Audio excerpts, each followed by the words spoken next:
Zweig Group invites all AEC industry leaders to the 2024 AEC Small Business and Entrepreneurship Forum, the premier event for small firms in the AEC sector. Experience innovative strategies and insights on May 21st, crafted by Zweig Group's industry experts. Engage in keynotes and interactive sessions focused on recruitment, retention, and business growth. Join Zweig Group for this unique networking opportunity and take your business to new heights. Secure your spot today and be part of the AEC industry's future. Visit zweiggroup.com for more information. The Zweig Group team looks forward to welcoming you.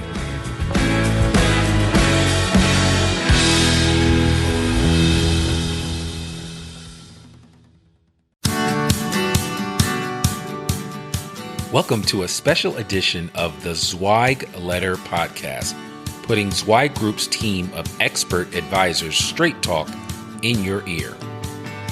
Zweig Group has more than 3 decades of experience elevating the design industry and helping engineers and architects thrive and grow in any market. These podcasts deliver great interviews with industry leaders and Zweig Group's invaluable research, strategic planning, leadership development, marketing, analytics, and HR advice directly to you, free of charge. The Zweig Letter Podcast lets you develop personally and professionally wherever you are. Hey, folks, and welcome to a special episode of the Zweig Letter Podcast. I am your host, Randy Wilburn. I am back today, and I have an excellent guest with me. His name is Bill McConnell. Bill is the CEO of Vertex, and Vertex is a very, very successful design firm based out of Weymouth, Mass. They've got multiple offices around the country. They are growing by leaps and bounds, and Bill has a really interesting story to tell. So without further ado, I really just want to welcome to the podcast, Bill McConnell. Bill, how are you doing today? I'm doing great. Thank you. Excited to be here. Oh, absolutely. Well, listen, I want to jump right into it because you have, the Zweig Group has had a chance to interview you on a number of occasions. I believe Richard Massey interviewed you for C+S, which is the Civil Plus Structural magazine. And he did a really cool article on you there in C+S. And then you guys have had a chance to talk. You actually did a video with him as well. And the title of the article that Richard wrote was Education Has No Finish Line, which I thought was interesting and actually very appropriate as I did my research on you. And you've got some pretty lofty goals in front of you with Vertex, and not just with Vertex, but with yourself as well. But why don't you tell our audience just a little bit more about who Vertex is, and more importantly, who is Bill McConnell? Sure. Well, I'll start with Vertex. Vertex has been in business for nearly 25 years. Our anniversary is next February. We incorporated in 95. We're a traditional AEC firm with a twist because we have a decent sized forensic practice as well. So we offer traditional design and construction services along with our forensic practice that's substantial as well. So we have approximately 500 employees and 25 plus offices domestically, or I should say in North America. We are headquartered in Weymouth. That's where the company was founded in Massachusetts. I think when we founded the company, I was already living in New York. So right out of the gate, we sought to expand, and we did so immediately into New York City. And then I was popping around the country, opening up offices. And I don't know how much detail you want me to get into, but we've had quite a journey over the last 25 years.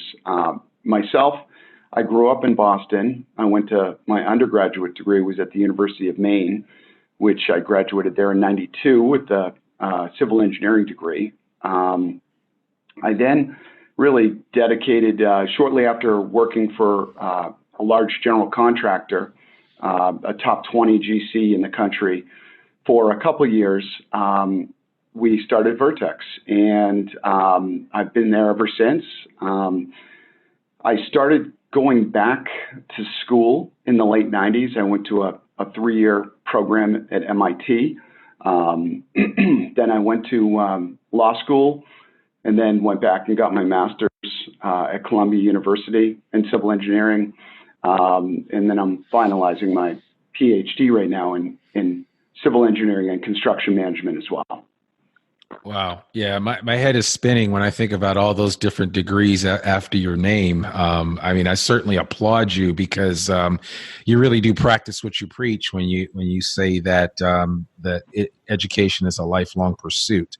Yes. What ultimately for you just drove you? I mean, did you come from a family of academics, or was it just something that just pushed you towards this goal? No, I was the second one in our family to attend college, my first being my sister, who was a year older. But I listed about 20 or 30 goals when I was 18 or so, 18 to 20. And I've been ticking them off over the last 30 years or so.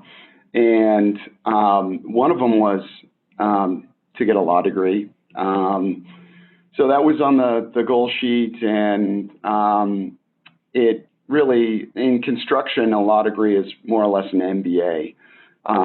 Construction, basically AEC services, because of the contract agreements and disputes and dispute resolution, et cetera. It's very helpful to have that type of legal background. In addition to that, along the way, I spent maybe the first 5 or 6 years after Vertex working 80 plus hours a week trying to get the company up and running.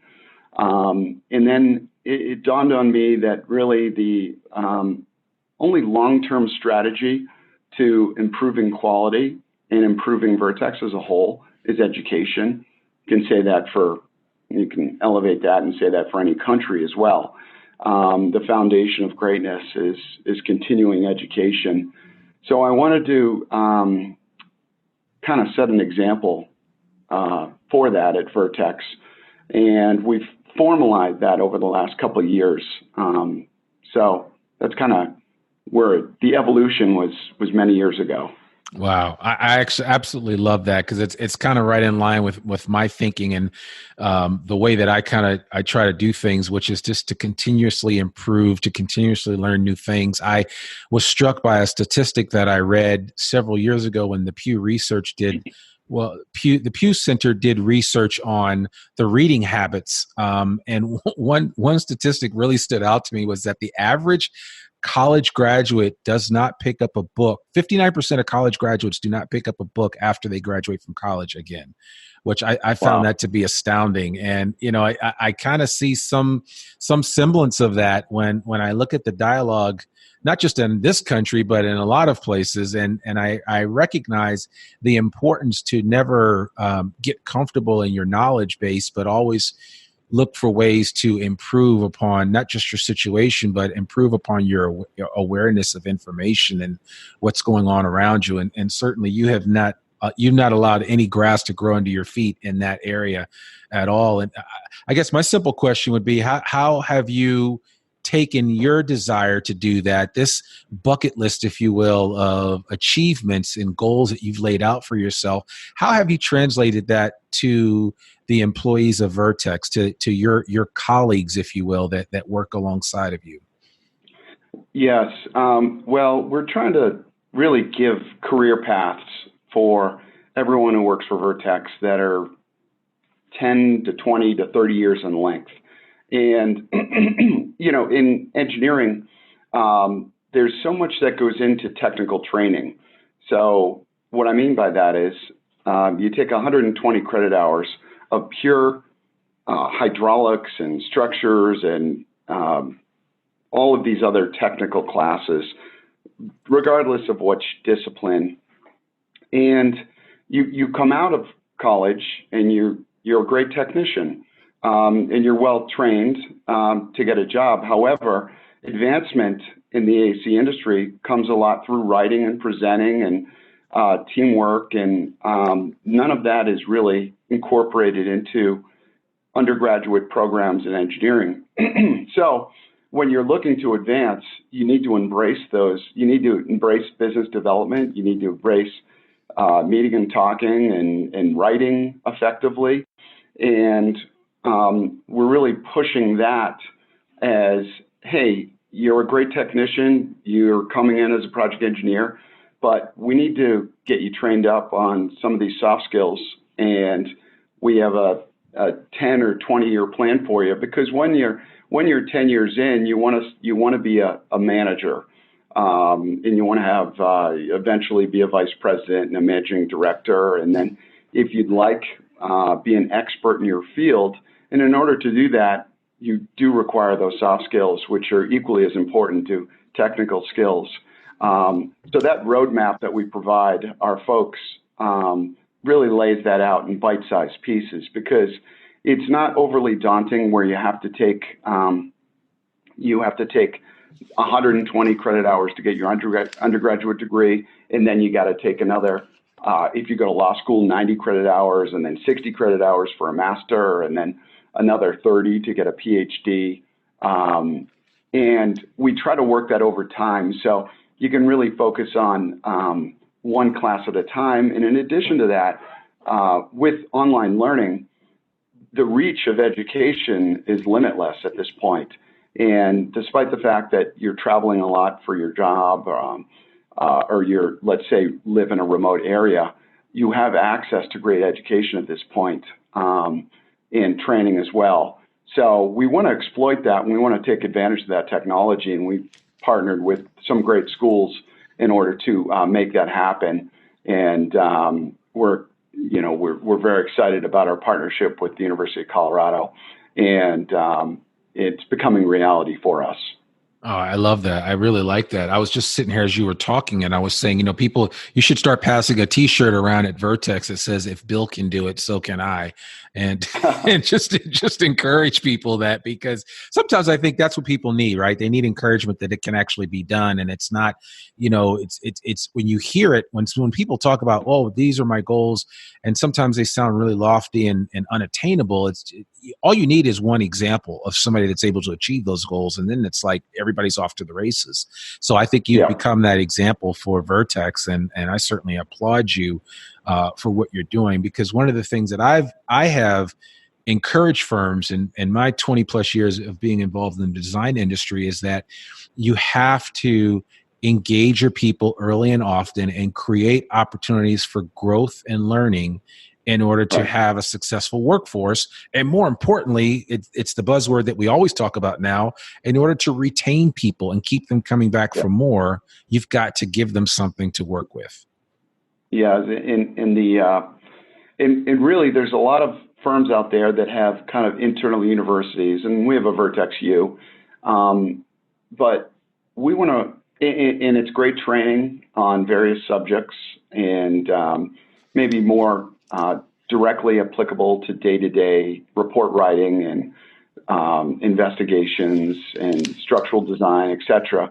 But the training, we want to kind of do both. We want to give them that direct training, but we also want to push for training that people, let's say, we want it to improve retention, which it does, but let's say people do and they will leave Vertex. We want them to leave with a master's degree, something that they can take with them. Not just a nano degree from Vertex U. And we think that's of great value. And we want to be valuable throughout everyone's career path. We want to add that value. So we think that's equally important. Yeah, no, I love that. I love that. Now, can you talk a little bit about what has it taken, and what has allowed you guys, for the level of success that you've experienced? And I think it's something along the lines of, year over year, you guys have had a 30% increase in gross revenue since you incorporated in 1995. And I've actually run across a few other well-run design firms that have had that type of sustained growth. But what does that mean for Vertex? Why have you guys been so successful in that area? And I never want to make it about money, right? Because every design firm is out there to make money. And I mean, we live in an age of capitalism, and there's nothing wrong with that. I just find that when you see that for a long duration of time, that sustained growth and achievement financially, it's huge. And I'm just curious to, what's your secret? Well, we fear stagnancy, and we fear the reverse pyramid, where a company ages and all of a sudden there's more executive managers than there are folks working under the executive team. And because that erodes margin, and that promotes complacency. And really for us, it goes well beyond money. It is something that we decided with Jim O'Brien and Jeff Picard. And I always quote Jim O'Brien, and he heard this from one of his previous managers, that if you're not moving forward, you're moving backwards. And we completely embrace that. We think that if we're not growing, we're not giving our younger generation that works for Vertex the opportunity that they need to grow and flourish as time moves on. And in order to be sustainable, we feel that there needs to be a growth pattern. Now, 20 to 30%, and we are virtually almost at 30% year over year since 95. That is a little, that's high sustainable growth. But I think that is attributable to just a pure commitment and dedication to avoiding that reverse pyramid and avoiding complacency and pushing for opportunity for our employee owners. And with that becomes, we're right now, we're a decent sized firm with 500 folks, but we're not a mega company. We're not one of the $18 billion design firms. But we are 25 years old. We're not young, but when you look at the 18 firms that posted rev of north of $1 billion, the average age of those firms is 93 years. So there are two other firms, TRC, which is a great firm out of Boston, Lowell, Mass, I believe, and then Golder, great shop out of Florida. They're probably going to surpass the $1 billion threshold in 2020. And they are 50 and 60 years old, respectively. So it does take time to get there. But we don't want to wait another 50 years to get there. We want to be in a path where we can make that mark by 2030, which puts us at, 35 years or 40 years of age. So it's in order for us to do that, we're going to have to double and then double again and then double a third time. So we've got our work cut out for us. But if we maintain this we call it a rule of 20 plan. It's a minimum of 20% growth year over year, every year. And I formulated a plan in 2012 for a 10-year plan for this rule of 20, which we mature at 2022. So it's rule of 20 by 2022 gets us there and gets us to be a long way towards that goal. And it's about not only writing it down and applying it, but it's looking at it on a daily basis and really embracing it and fearing complacency. Okay. Well, man, you got me. I'm up here doing my math here. I mean, so basically you want to be about 4,000 people by the time you hit 2030 and to get to that $1 billion mark. Does that sound about right? Yes, it does. Okay. Yes. All right. Yeah, that's fine. So, and that's what TRC has, about 4,000. That the average $1 billion AEC firm has.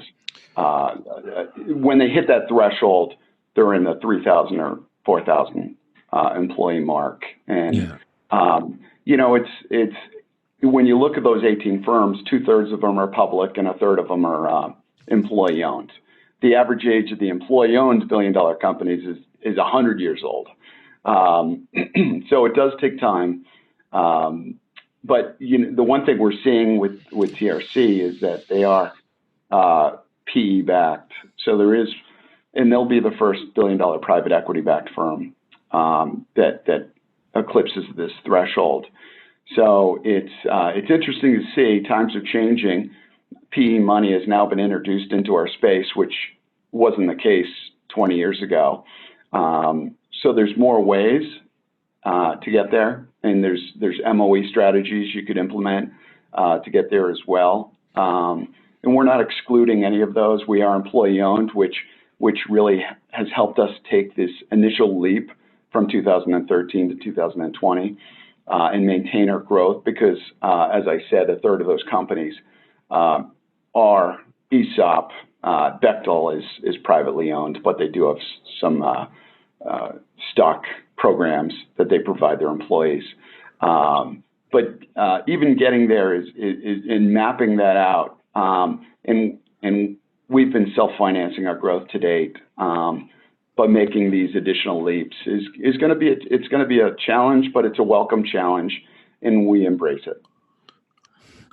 So, when you guys became an ESOP, I want to say I think Lisa told me it was back in 2013. When you became an ESOP, how well received was it by your company? And did you run into challenges when you decided to go that route, or was everybody kind of all in once you presented it to them? Yeah, we had, at that time, we had several strategic buyers interested in Vertex. And we wanted to figure out a program that would allow us to grow. We're really focused on kind of leading the charge. We think we have a really good strategy in place. So we want to be the buyer, not be bought. So we felt that the next logical step was going to an ESOP. And the company welcomed it with open arms. It's great for employee morale, retention. It is a differentiator. While there are a lot of employee-owned firms in this space, it still is a good differentiator when compared to other forms of ownership. So it's been great, and I attribute a lot of our success over the past 6 years towards that transition. And let me ask you this: was the forensic piece, was that always a part of Vertex, or was that something that you introduced later on once you guys got started? No, it was claims work was always a part. In 1995, we were doing claims work. In terms of maturing that into a variety of different claim services with the various insurance products and with the construction defect revolution, that market really grew up in the early 2000s and matured, where we typically performed work on behalf or at the defense of designers and constructors and developers. That market came about it was there beforehand, but it really matured in the 2000s. So we made a concerted effort to separate a forensic vertical, which houses all of our claims related work. That separate vertical for forensic, does that also, is it so separate that some of the people that work on the design side of things don't get to dabble in this area or learn more about it? Or are you trying to create more of a well-rounded employee of the future that's able to do a number of different things? The latter is certainly the case, but we're just trying to promote that over the last couple of years, where we want people to explore and learn in both design and forensics, and construction and forensics.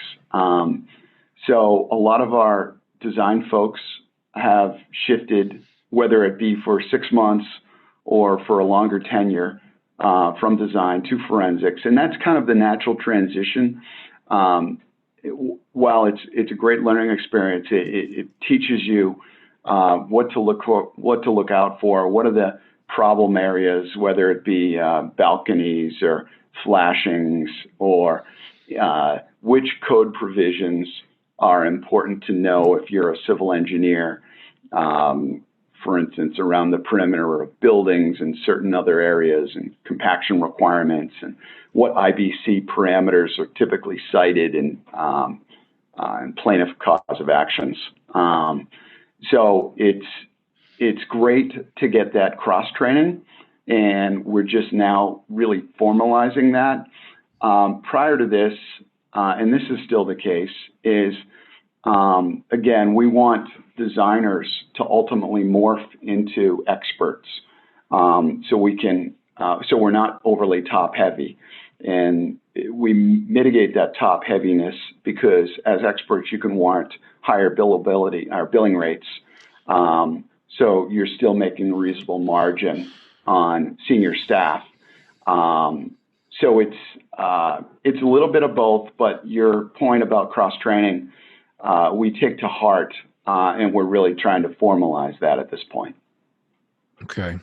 Yeah, that brings up a couple of other questions that I have about this, because I'm just curious, as you continue to develop, especially in this area, what advice would you have for the younger engineer coming out of school that's looking at a Vertex or a company like yours to get into this area of understanding and learning? What advice would you give them? Almost the same advice that you might give yourself 25 years ago when you were coming out of school, in terms of preparation and understanding that the design industry is changing, design firms are changing, and that the old guard of the way design firms used to do things is slowly going away, and now you're having more firms like Vertexes that are popping up that are multidimensional in their approach to learning their craft and growing and not being stuck in any one area. What advice, and I know this is a long question, yeah, but what advice would you give that young person that's going to be graduating next year or the year after that, as they come out into the workforce and are looking at firms like a Vertex to potentially land at? Well, I think it's important to take a macro view of the industry and your career path from time to time, and not just keep your head down, get stuck in the weeds, and before you know it, you're 15 years deep into a career path. I think and that's really what we're trying to push is, hey, let's take not a 5-year view or even a 2 or 3 year view. Let's take a 20 or 30-year snapshot of what your career can look like and what a career path could look like, particularly with sustainable growth. And let's map that out in terms of credentials and degrees that should be tagged on, and what type of soft skills are required as you move up an organizational chart. And then importantly, what you said, there will be displacement through AI and IoT, and the world is changing, and you need to be ahead of the curve in terms of technology.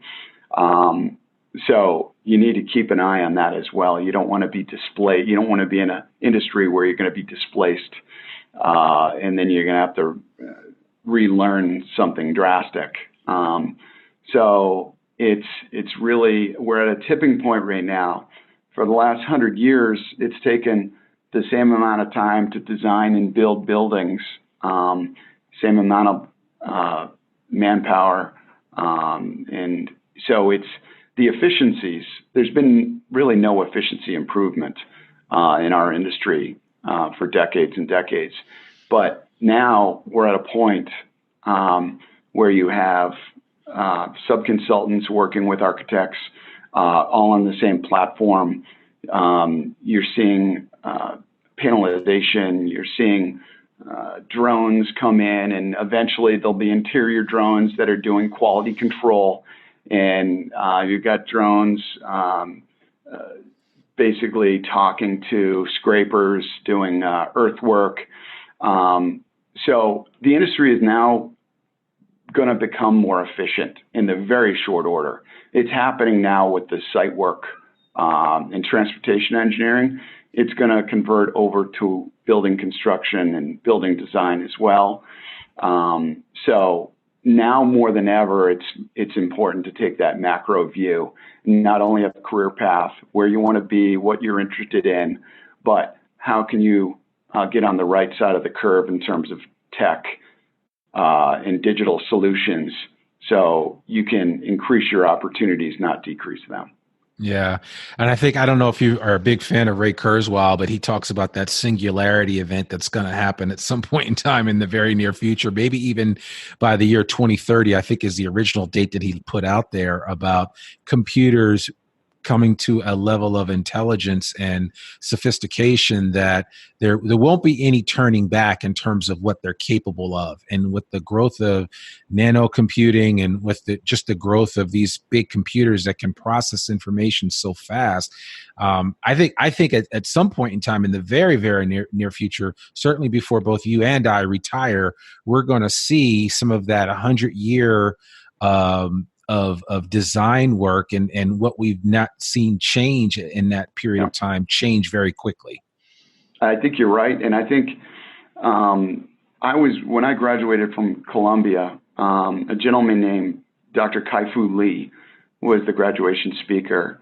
And I've never been more captured by a speech before. And subsequently, he's been on 60 Minutes, and he's called the father of AI.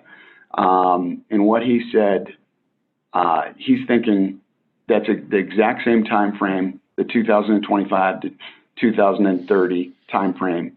There's going to be a lot of disruption, and you want to be on the right side of that disruption, because there is massive opportunity there. But if you're on the left side of the curve, you can be displaced very quickly with machine learning. And I think it's not if, it's will and when. And I think that tipping point has already arrived. Yeah. Yeah, no, I kind of feel that way too. Although I do think that there are certain skill sets that if you practice them now and work to develop them, that they will pay off dividends in the long run. Skill sets like is certainly becoming an excellent communicator, being a great relationship builder.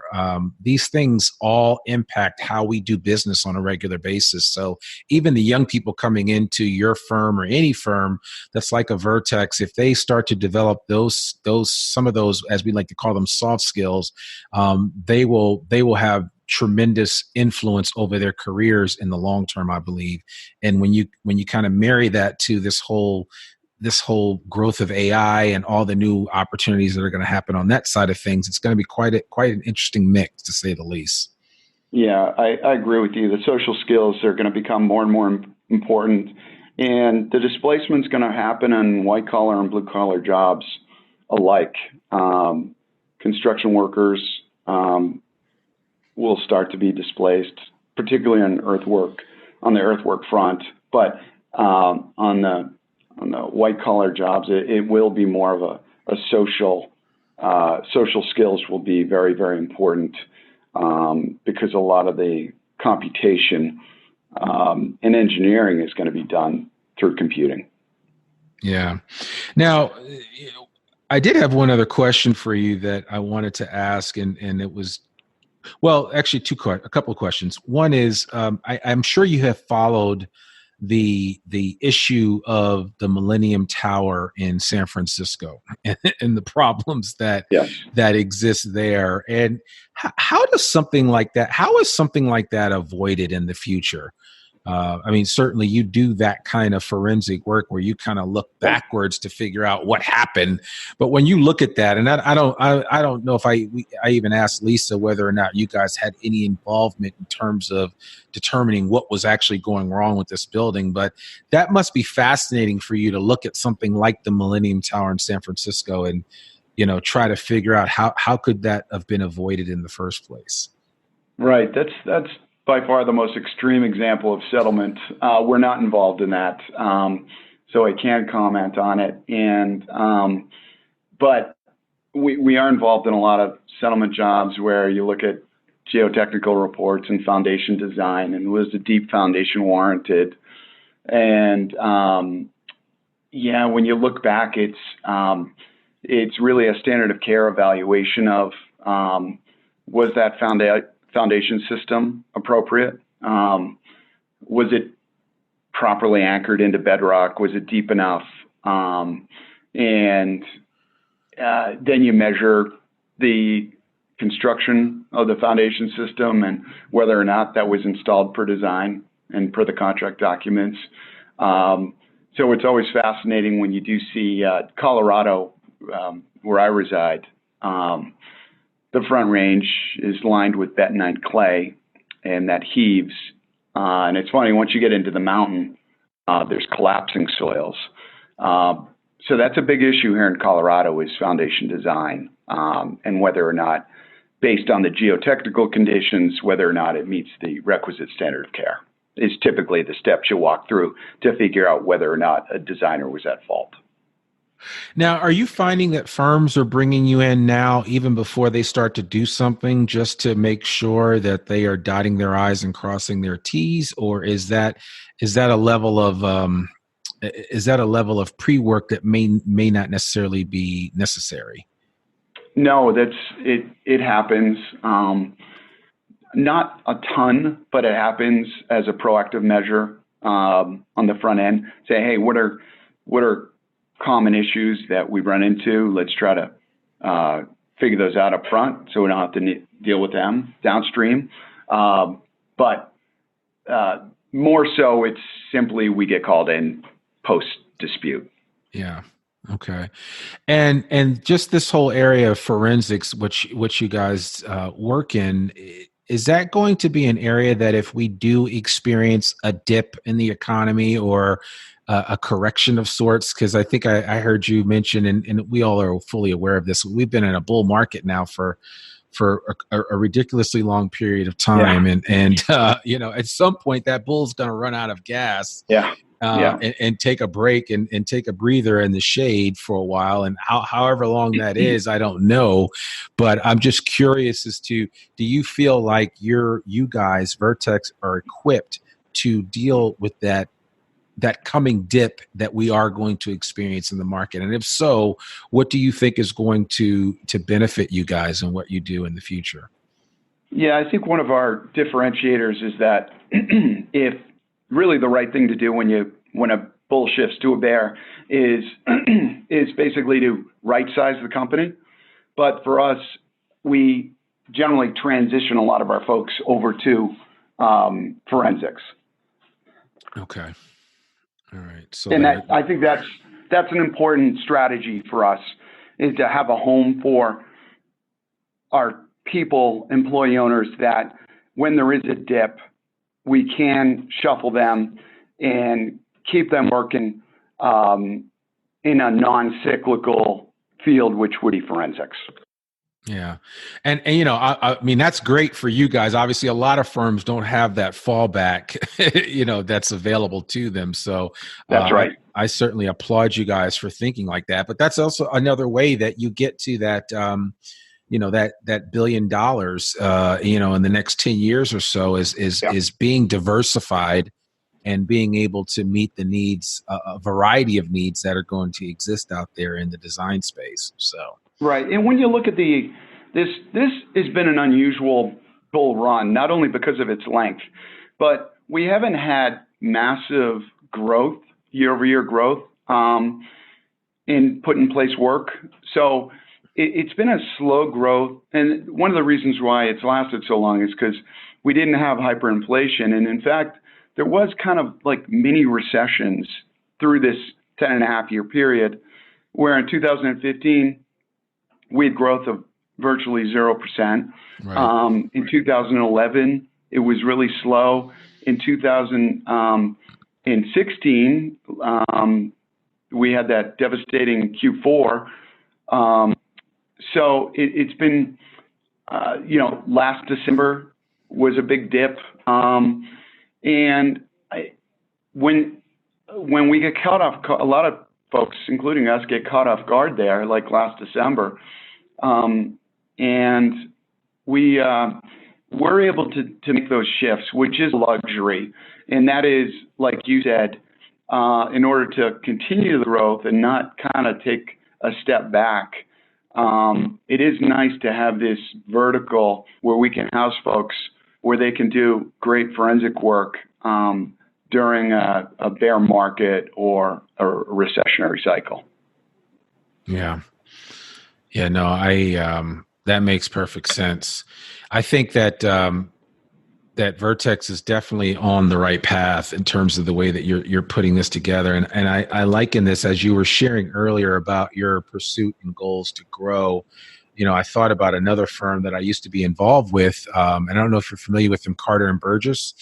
But oh, sure. Yeah. I used to work with Jerry Allen, the great Jerry Allen, and he was a very dear friend of Mark Zweig's. But and Mark used to actually work for Jerry. But I can remember when Carter and Burgess was like 300 people, and then overnight, I mean, they literally blossomed or bloomed into 2,500 people, and they continued to grow until they ultimately got acquired by Jacobs. And that kind of growth can happen, and certainly when you have a plan. And he had a plan. I mean, he was the kind of guy, and Mark would always famously tell the story that Mark would tell him about a potential acquisition. He would pack up his bags and literally get on a plane that day and go out and visit the firm. And then within 24, 48 hours, he'd call Mark back and say, well, we got a deal. And Mark was like, wait, are you kidding me? It's done that fast. Do you feel like as opportunities present themselves to you that you have enough data and you can act with that type of confidence to identify firms that are not only going to be a good fit financially, but I think even more important than the financial piece of it is culturally, because that's the difference maker with when you get into the discussion of M&A. It's culturally, can this firm mesh with who we are? Yeah, and we're in a late cycle, as you know, the latest of any cycle. And unemployment is still at, I think the latest numbers were 3.8 or 3.7%. So growing organically is very difficult these days for AC firms. In fact, I think maybe at one of your conferences, it was noted that organic growth is almost flat industry-wide, and much of the growth is coming through M&A. And so it's a seller's market for sure, and valuations are creeping up. And really, as you know, we're kind of a middle size, but the larger firms, the Jacobs of the world, they really are uber focused on M&A in order to continue to grow their revenue and EBIT. So it's extremely important. We're finding it just over the last, I'm going to say 6 months. If you don't act quickly on deals, they go away very quickly because there's so many potential buyers. So you really need a SWAT team in order to figure out cultural fit, as well as dig deep into adjusted EBIT numbers, and really looking at the financials and seeing what a fair EBIT figure is that you can apply a reasonable multiple to. So yeah, in terms of cultural fit, we try to get potential acquisition companies up to meet me and to meet others from our executive team, and to see if we have similar values, because that's probably more important than anything.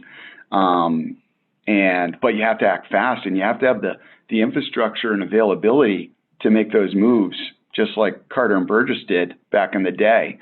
And you have to really have the ability to sole source deals, in addition to working with great companies like yours to get deals that fit as well.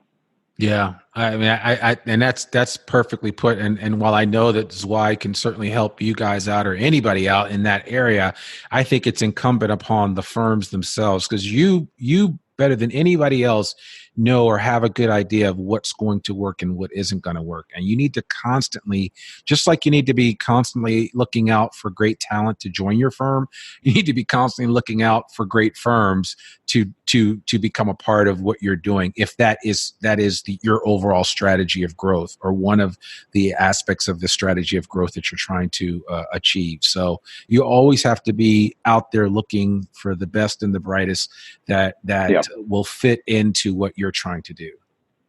That's right. It's one of those areas that may have been overlooked in the past and more of an organic focus. But when you have sustained unemployment at less, full employment's considered 5%. When you're down south of 4 points, it's really critical to have all of those bases covered if you are going to have a plan for sustained growth. Yeah, I love that. That's great. Well, I you said that your father gave you some really simple and straightforward advice, and that advice was simply that success comes to those that work hard and work in the right direction. And Bill, it certainly appears that you and your amazing team there at Vertex are doing that. I wanted to just get a couple of final words from you, just to kind of find out, what is someone that has just about read everything and has every degree known to man, what's the latest, greatest book that you've read that has moved you? Oh boy. I haven't had 1776. I just finished. I thought that McCullough book. I thought that was just amazing how that all came down, and that the United States actually became the United States was like a miracle. And Bitcoin Billionaires was interesting. Mm-hmm. Bad Blood, I thought, was a good lesson on what not to do when running a company. I've read a couple of Tim Ferriss's books of late, and I read a book on, and I was never a fan, but I read a book called The Beatles. And I don't even know why I picked this book up, but it was an amazing story on work ethic, where when the Beatles were in Liverpool and they were an okay band, and then they went to Hamburg, Germany for a year or two, and they played for 10 hours a day, 7 days a week, and they became a great band. And just they created their own luck by virtue of their work ethic. And I thought that was a great, amazing story. That was probably the one book that I really couldn't put down. The other ones were good, but that one was kind of a game changer. Oh man, I'm going to have to pick that up now. You're really, I can't put a book down. So that will be next on my list for sure. I will just add two for you too, because I know you travel a lot and you're on one plane to the next, but I don't know if you've read Leadership in Turbulent Times by Doris Kearns Goodwin. It's an amazing book. Highly recommend it. And the other book is Shoe Dog by Phil Knight. Shoe Dog was, well, you couldn't put it down. It was spectacular. It was really great. It was such a good book, and I have a different. I look at Phil Knight differently after reading that. I totally look at him differently, and he was the embodiment of persistence as well. So I think it's important, and that's a theme that has kind of interweaved in this conversation about what you guys are trying to achieve and accomplish here at Vertex. So, man, I can't thank you enough for spending some time with us on this special edition of the Zweigletter podcast, and just kind of bearing your soul a little bit about yourself and about Vertex and where you guys are headed. And I got to say, anybody listening to this podcast, if you haven't heard who Vertex is, because I get it, there's a lot of firms out there, you need to look them up. If anybody wants to reach out to you or check you out, what's the best way for them to reach you? Well, the website is vertexeng.com. And I reside in our Denver office. And those numbers, 303-623-9116. And Randy, it's been a real pleasure, and thanks for having me on. Oh, no, absolutely. The pleasure was all mine, Bill. Thank you so much. I really appreciate having you here. Okay. Thank you. Well, folks, there you have it. Another episode of the Zweigletter Podcast, special edition with Vertex and with the CEO of Vertex, Bill McConnell. A lot of great information here. I hope you benefited from what Bill had to share over this it's been almost an hour now. And really I just took 3 pages worth of notes here. So I don't know about you, but I'm definitely going to share this information, and we'll make sure that we get you the show notes for this particular episode of the podcast, and share with you even a transcript that we'll put together, because I think you'll want to read into exactly what Bill's talking about. He is a man on a mission, and he's going to get to 2030, I believe, and make that $1 billion mark or more. So I'm sure he's sitting there like, yeah, I hope so. But I kind of believe that's going to happen. He's called it out, and he's got a great team behind him. And as of course, every leader can't be a great leader without great people behind them, and he's got that support. So we wish nothing but continued success, and we're thankful that they brought us in to be a part of what they're doing. I hope you enjoyed this special edition of the Zweigletter Podcast. It's always good to get on the mic and talk to my Zweig Group family, so I really appreciate each and every one of you, and we look forward to coming back with another special episode very soon. We'll see you later. If you want more wisdom and inspiration, in addition to information about M&A, strategic planning, HR, and marketing your firm, subscribe to the digital version of the Zweigletter free of charge. Just visit thezweigletter.com/subscribe and leave your email address. Your free subscription will begin immediately.